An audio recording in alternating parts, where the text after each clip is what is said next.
Yeah, we were fortunate to get out of there with a win tonight. We did just enough. Um, that's a really, really talented team, well coached. They make you do a lot of uncomfortable things on the offensive end. They're 1-3-1. We tried our best to simulate it in practice, and I don't know that we did exactly that. We were very uncomfortable against it at times. Their length and physicality really sped us up in the first half, and I thought we got a little stagnant. Again, that was because of them. What they did to us defensively with their athleticism and their length and their physicality, it really bothered us. First half, I thought the second half we settled in a little better. We've got to continue to be better guarding in second halves without fouling. It's been a kind of a constant theme for us this season. We've got to get back to the film and figure out what we're doing wrong there and try to address it. But I thought our guys showed some grit. We made just enough plays down the stretch, and fortunately, Kimani really settled in, I thought, made some good plays. DeMar made some good plays down the stretch, and I thought our freshman, Josh, really came in and did a nice job defensively on two really solid, experienced seniors with a lot of miles and a lot of experience on them.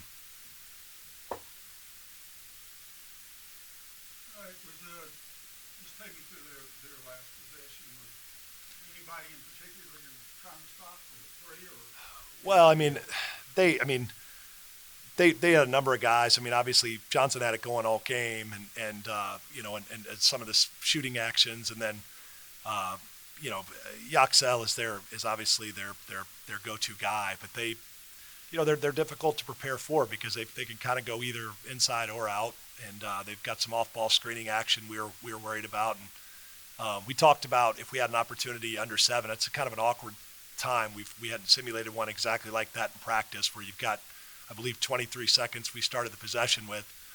We've worked on 12 or 13. It's kind of that range a lot where we foul under seven.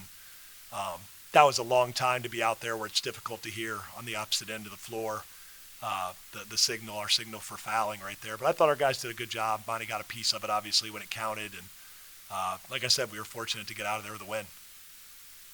what the saw you helping hold the guys up and went back out on the floor for their last possession? What'd you say, Kimani? I just was saying, make sure we don't foul on the three, and I felt like they was going to number 8, and wish they did, and he was the one that took the last shot. So I just telling everybody be aware of 8 because he's known for hitting the big shots for them.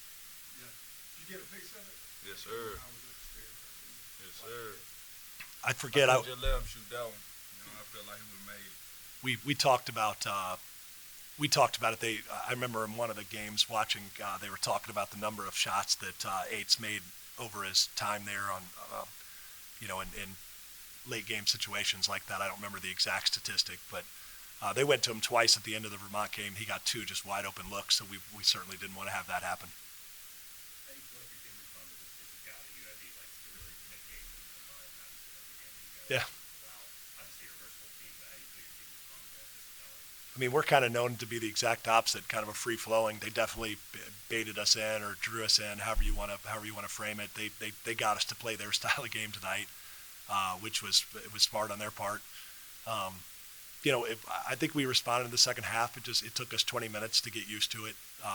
Their combination of they're very solid, at physically solid at the guard positions, and then they've got just such elite rim protection on the back line, and you know, Lundenberg and Coleman just they cover up so many mistakes, on that back line, especially when they're kind of dialed in. It seems like they kind of go in waves where they're really dialed in, and when they're as difficult as anybody I've coached against to score on. And then every once in a while they have those let ups, and we talked about that a lot as a team.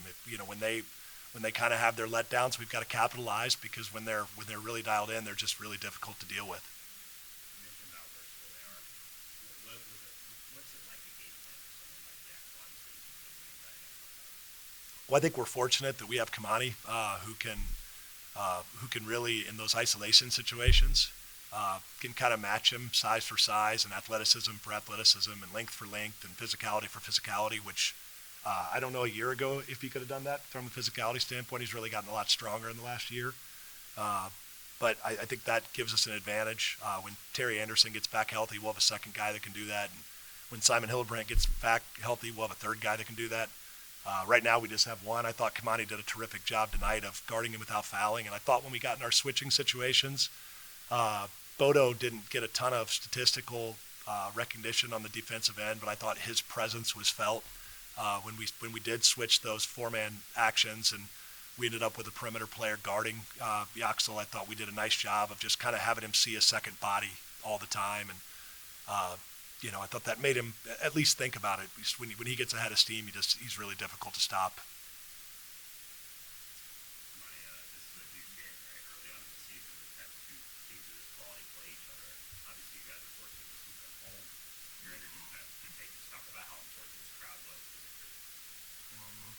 The crowd was very important to us. Like, we feed off the energy that the crowd be on. So when we see them jumping all around, going crazy, it just make us want to play even harder, because it's like, why not? They behind us. Might as well play even harder. Yeah, what does it mean to you or to the team, Kimani, to get a big win like this early in the year? I would say it mean a lot, but it's on to the next game now. So, I mean, that win's over now. We're looking at the next one. Gotta keep winning, because as soon as you lose, that's when everybody ain't looking at you the same. Did you respond to their physicality or just better playmaking key to your start in the second half? I think we did a better job early in the second half of just relaxing a little bit. I blame myself. We talked so much.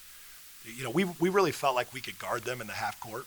We felt like we couldn't live ball turnover we couldn't have live ball turnovers against them, because when you turn the ball over live against them, they look like the Lakers and the 82 Lakers running up and down the court with James Worthy and Magic Johnson. I guess Worthy wasn't there in 82 yet, but they look like about the 86 Lakers maybe with Magic and Worthy and those guys running the lanes. That's kind of what they look like when you have live ball turnovers against them. So we knew we couldn't do that, and I think I blame myself. I think we gave them probably a little too much respect, and we just played a little too passively, I think, trying not to turn the ball over. And again, I'll eat that first half. We talked at halftime just about relaxing and playing basketball, and I thought they did just that early in the first 4 or 5 minutes of the second half.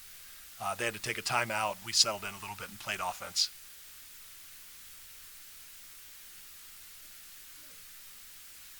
Thanks much. Appreciate it.